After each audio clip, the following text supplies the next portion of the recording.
Okay.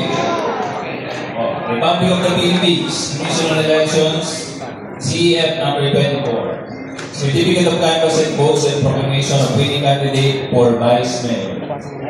May 12, 2025, National, Local, and Barn Parliamentary Elections, May 12, 2025. We, the undersigned members of the City Board of Canvassers, do hereby certify under oath that we have duly canvassed the votes cast in 1,584 Class A precincts for the candidates therein for Vice Mayor in the election held on May 12, 2025. Attached thereto and forming part hereof is a statement of votes by precinct CEF number 20-8, garnered by each candidate for the office of Vice Mayor. That after such canvass, it appears that Atienza Chi garnered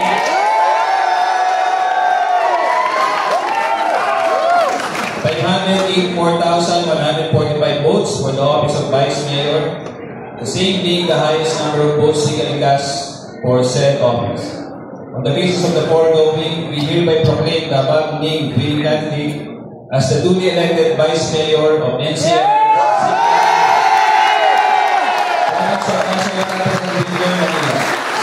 In witness whereof we affix our signature and imprint our top marks in the City of Manila, Province of NCR Manila, this May 13, 2025 at 9:06 p.m. City Board of Canvassers, Jennifer Jimenez, Chairperson, Vice Chairperson, Giovanni Lim, Member Secretary, Elisa Ramel.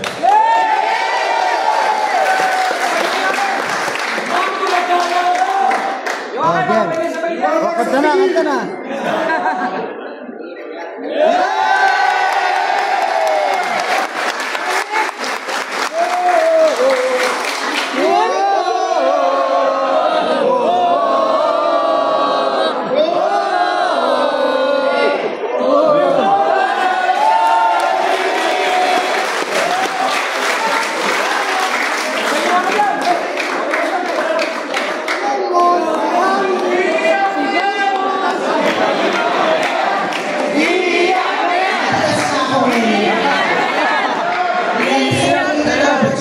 Para sabihin sa inyo, with God, all things are possible.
Bigyan ko na sila muna.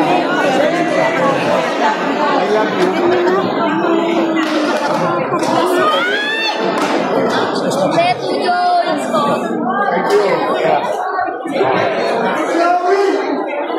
Sige po.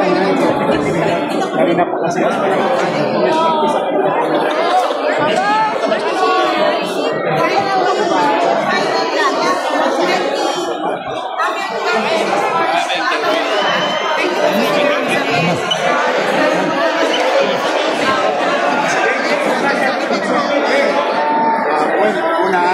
Before I answer that, again, now it's official. Chichi and I, and most of your Miss Choice, who won the local election in Manila, being proclaimed. So, let me take this opportunity na magpasalamat ulit at walang hanggang pasasalamat sa aking mga minamahal na lolo't lola. I love you. Mga nanay, tatay natin, senior citizen, at siyempre yung ating mga batang Maynila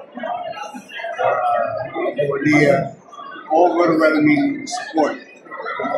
And I hope this is just a start. Our journey together, the people and the government, works hand in hand to have a better city of Manila. Samahan niyo po kami. Umpisa pa lang po ito.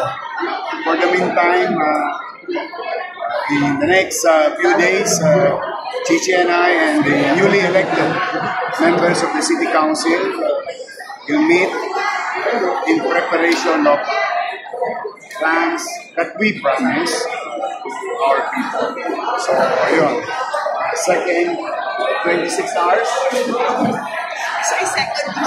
Paliwala yung hintay namin 26 hours. 3 years na hintay ang taong bayan. So yung paghintay namin 26 tayo, maliit na bagay. But when I said we should start healing ourselves. Simply because maraming mga masasakit na salita na naibato sa aming mga leader, sa amin, ni Chichi, ako, and all other things. But again and again, I just wanted to lead the city with no hate among each other. I think we should come up with any way of random kindness. Yung sa ating isa sa isa. Mas gusto ko yung bati-bati na lang tayo. At the end of the day, tayo rin yung mga batang Maynila makikita sa Maynila. And those people who comes in and out of the city. So, we have an obligation to do in the coming 6 weeks. We will prepare and I think we need to do what we have to do for the people of Manila. So that's why we start from healing. Pati-pati na tayo. Ako, okay na ako. Masaktan kami, don't get me wrong. Emotionally, psychologically, we were hurt. But people overwhelmingly spoke. That we respect, and I think that's good enough indication for Chichi and I and the entire group. So we are very grateful about it, and we start moving on, and we move forward, and hopefully, with the help of our people, we move fast to recover. Balik ang kaliwalasan, linisan, peace and order situation of the city, kapalakakan ng pamumuhay. And Chichi, leading the City Council, presiding over the session, will come up with their idea with regard to how to deliver the livelihood program that she promised to the city. And we will Nice.